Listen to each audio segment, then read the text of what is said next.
Hello hi.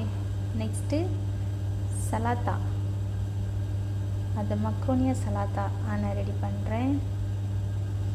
அதில் என்னென்னு பார்த்தீங்கன்னா பந்தூனிஸ், மக்ரோனியா, ஸ்னோவர், டொமேட்டோ,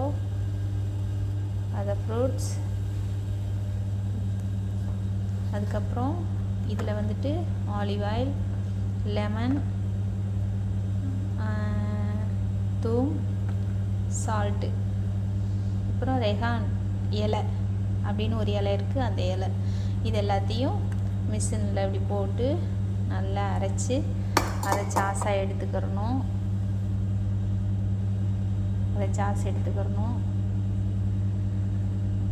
எடுத்துட்டு அப்புறம் லாஸ்ட்டாக இது எல்லாத்தையும் வச்சுருக்கேன் பார்த்தீங்களா, இதில் ஒன்றா சேர்த்து மிக்ஸ் பண்ணி சாப்பிடலாம்.